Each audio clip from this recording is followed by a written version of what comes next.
Greetings, Empowerment Podcast family.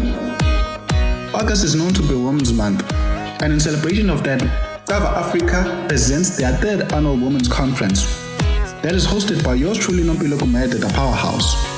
Along with us, we'll be bringing guests such as Nontutuko Mgabi, Nomandla Ngoyi, Asipe Mashinini, and Kolega Zama. This conference will begin on the 7th of August, and it will continue on every Saturday in August.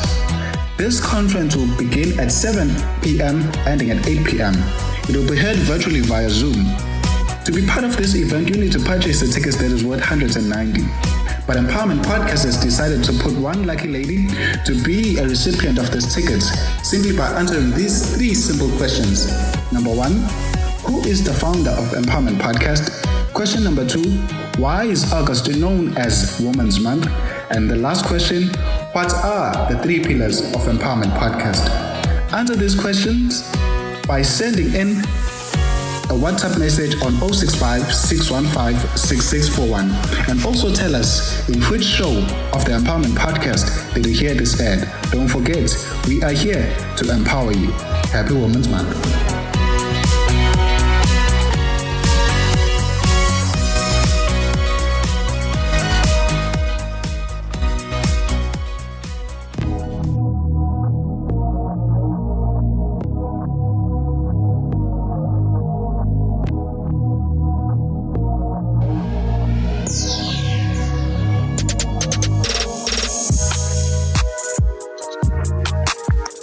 Greetings to all our beautiful listeners. Welcome to the Empowerment Podcast. This is the Soulful Talks. It's a beautiful Sunday that the Lord has made. And yes, we are continuing with your favorite subject or your favorite topic that will begin a series on influence. And yes, I'm never alone. I'm always with my co-host, Thandazani Zulu, who I'm going to allow to lead us today. Hello, hi everybody. My name is Nosipho Thandazani. Good day, good afternoon, good morning. I'm saying this because I don't know at what time you're listening to our podcast.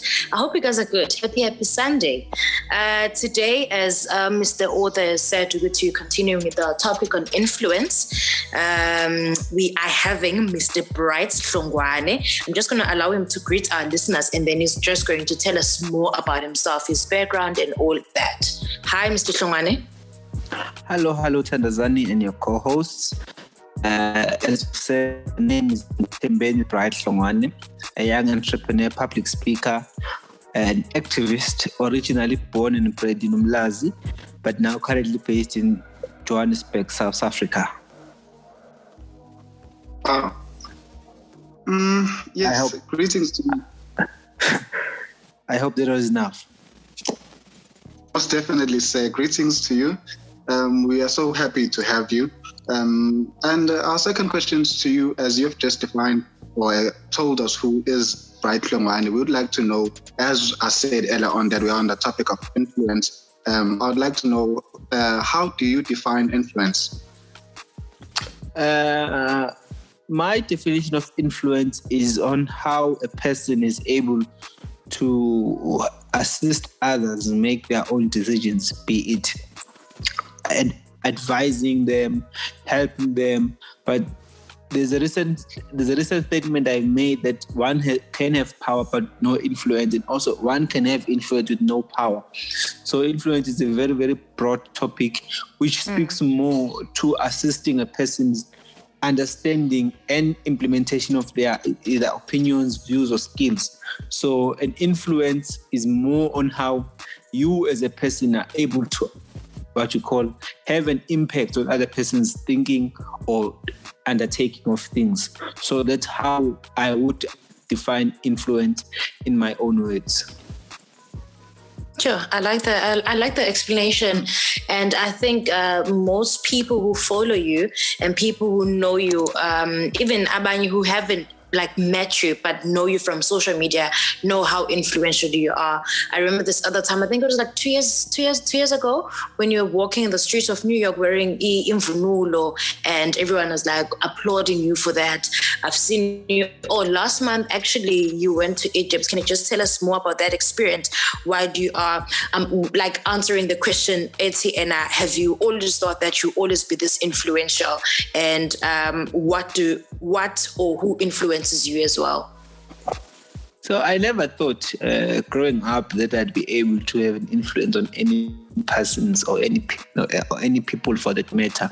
So dating back to 2019, in April 8th, in Manhattan, New York, I chose to wear my African traditional regalia for a very single purpose, to remind Americans and the entire world at large that Africa is still alive with possibilities.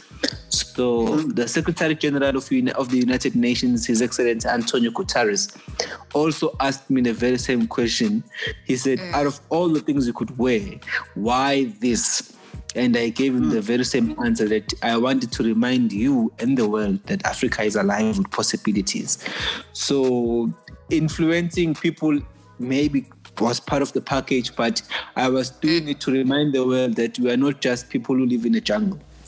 Recently, in Cairo, I now had to subscribe to this commonly known word of when you arrive in Rome, you do as Romans. So I was in an Arab state of Cairo.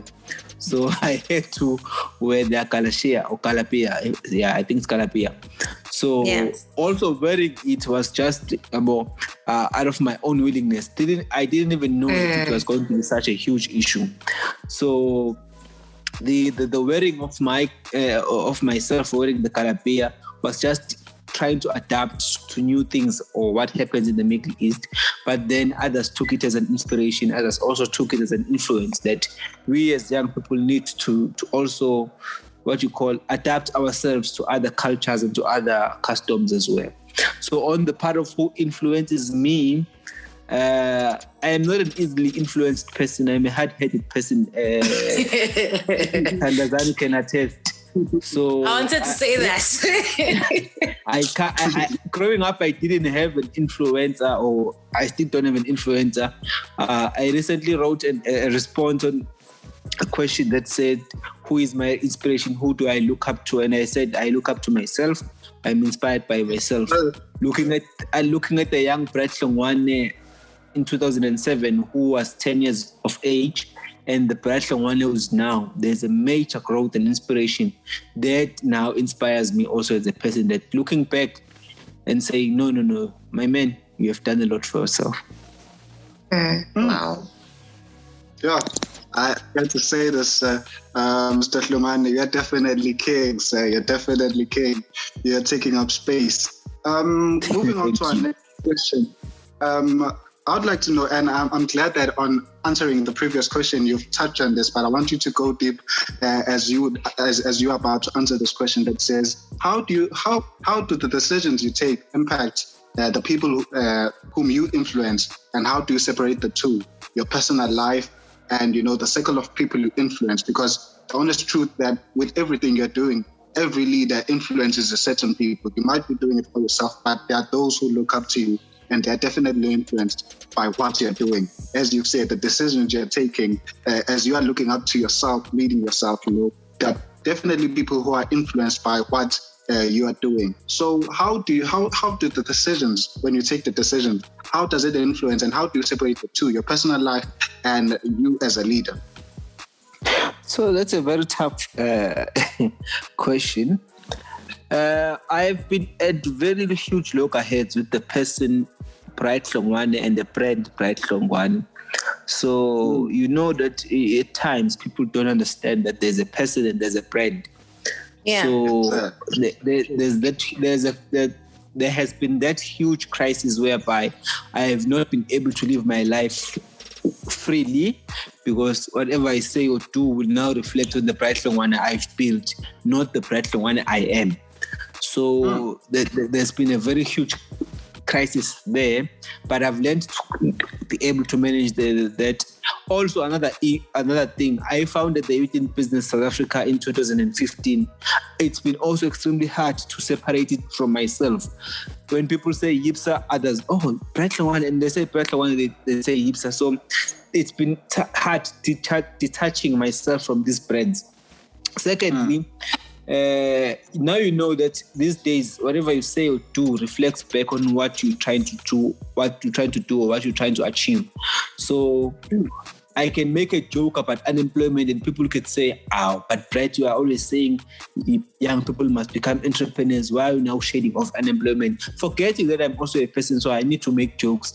So it's that issue that once you become a public figure, there are certain standards and norms that you should subscribe to, which now limit you as a person, because you are also a person who's living in earth. So there are those small issues that we face as public figures, that if you are now a recognized public figure, I'm still a young public figure in the Bundus, not that recognized, but once you grow up and become this world-renowned, yes, I'm internationally renowned, but not that renowned, there are certain norms and standards that you need to subscribe to, and there's a certain way or a line of behavior that you need to adhere to.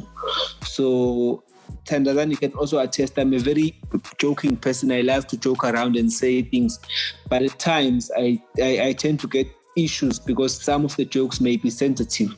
So it now goes back to understanding, how do you structure your jokes? How do you structure whatever you say, whatever you do, because it might come back to you. It's either it can haunt you or it can make you a better person. That's so true, actually. I think I relate to some of the things that you were mentioning. Sometimes I really want to post something that's sound, but I think about, oh my goodness, what about the people that are following me? What about the people that are here for business? Or maybe I still have to change my number to business. Look, so I understand everything that we've just mentioned, and that's what influence comes with. And I also wanted to ask, Guguti, with being a person who's out there and influential, do you get challenges of having to have a say in everything that is taking place? I'm going to ask, for example, with what has been happening around, where you, like, do you feel like you are forced to say something, especially since you centered around unemployment, you centered around youth empowerment, creating opportunities. Did you feel any pressure of having a say, or like having to say something about the situation that was taking place in the past few weeks? So I'm going to ask you, have you been in a farm where someone is either farming livestock or goats, sheep or cows? So whenever you're a farmer, and you are dishing food for other goats or either sheep, cows are going to also look at you and say, you also need something. So it's the same thing as being a public figure. Anything that happens, be it affects you or it doesn't affect you, people will look up and say, why are you quiet? And so whenever you are leading a pack of people, they always want to hear something from you. It's either it's a chain of command, okay, guys, don't do this. It's either it's been advice, okay, guys, as this is happening, let us do this and that. Let's not do 1 and 2. Or it's your generic views on how you say, okay, as this is happening, this is my personal view. I think this is bad. I think this is right. Also, not forgetting that these people look up to you, and whatever you do or say also influences them, because if you say, let's go hit, they won't hesitate. They say, because you said so, and we look up to you, we know for the fact that you will never take us to the woods. So your word is our command. It's similar to something in a religious line of or religion. So whenever a pastor says something, people now know that he's a trusted man of God. Whatever he says or do, it has to be trusted. It's similar to the people who are leading or who are influencers, because whatever they say or do has this impact on the people that look up to them. Yeah, with your answers, you're reminding me of a quote that was once said that says, "To whom much is given, much is required." And I believe that with every decision and everything we say as influencers, as leaders, because I believe that you can never influence if you're not a leader. And I'm picking that up as you're speaking, that definitely you are a leader as you have such influence. And it comes with a lot of responsibilities. And maybe if you could tell us around that, the amount of responsibility that is needed to a leader or from a person who has influence, how much is the pressure around that? The pressure of being responsible, as you've said, with what you're saying, with what you're doing, and how can we work on that? Great power comes with great responsibility. So also is great influence. It definitely also comes with great responsibility.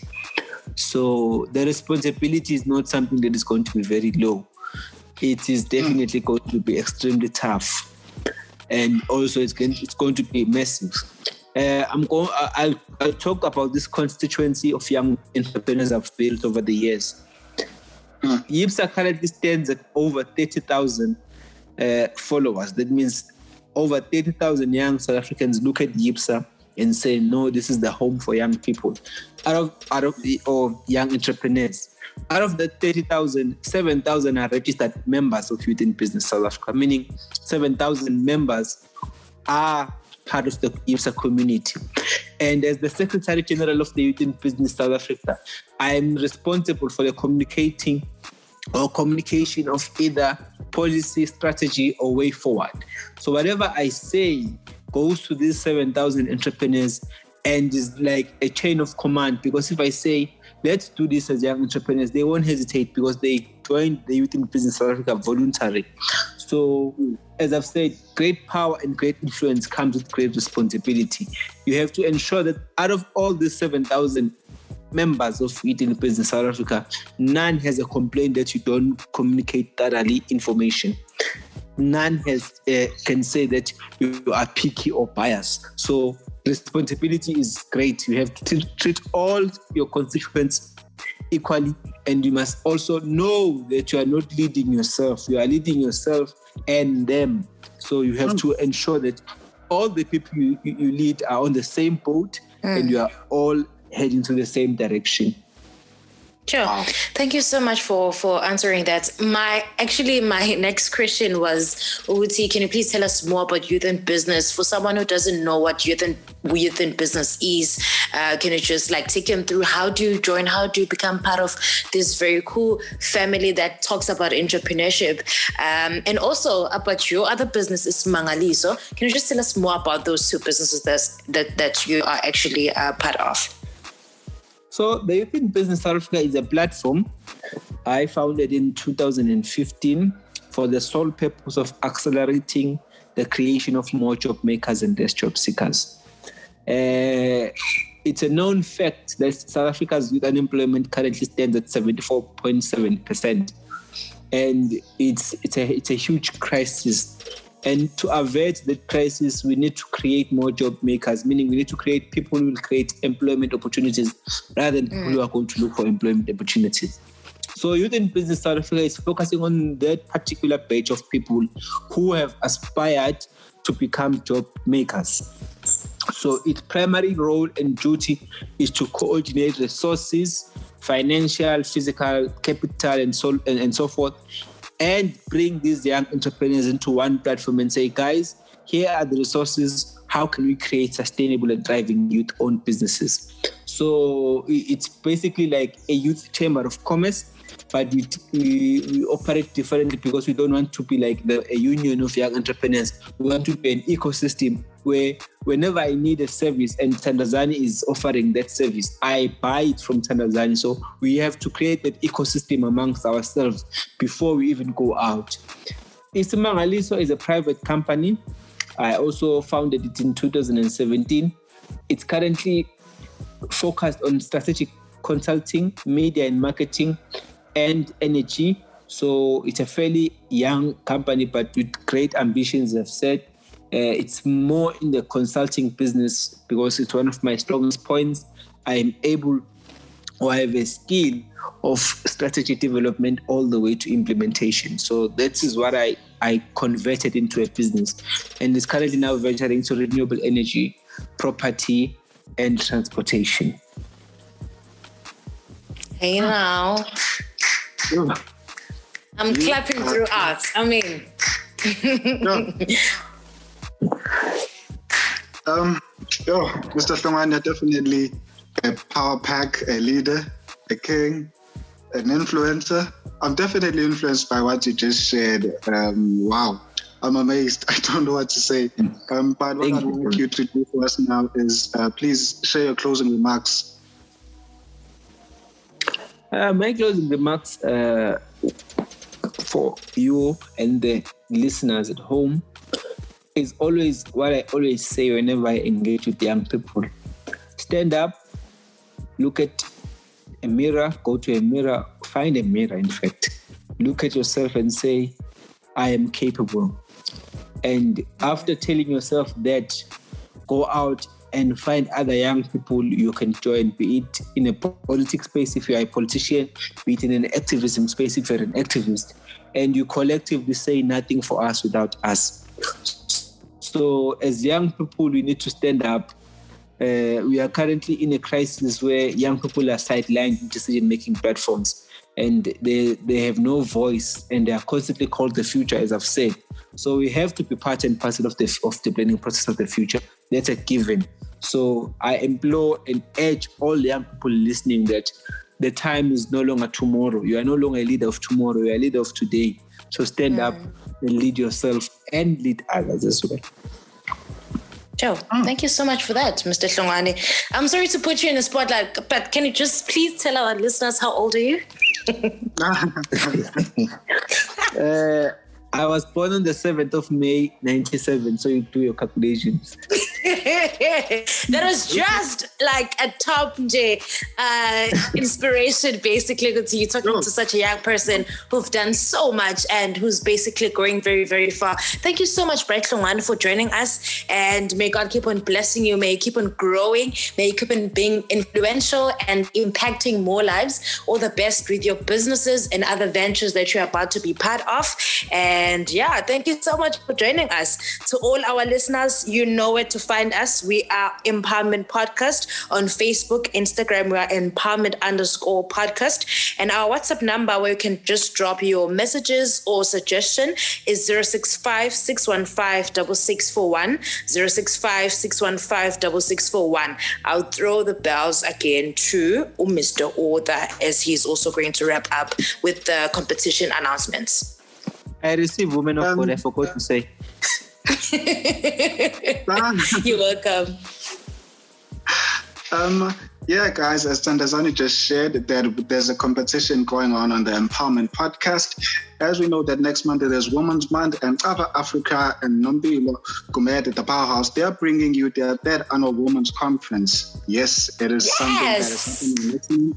The third annual Women's Conference, she'll be hosting guests such as Nontuchuko Mkapi, Nomandla Ngoi, Asiphe Mashinini, and colleague Azama. It will begin on the 7th of August. But us as the Empowerment Podcast, we have decided to plug one lady with one ticket simply by answering these three questions. Who is the founder of Empowerment Podcast? What a hard question that is. And why is August known as the Women's Month? And the last question is, what are the three pillars of EP? Sandazan, let me put you on the spot. Answer these questions. I'm just joking. But now that's only scope. So you send in your answers to 06615-6641. 065-615-6641.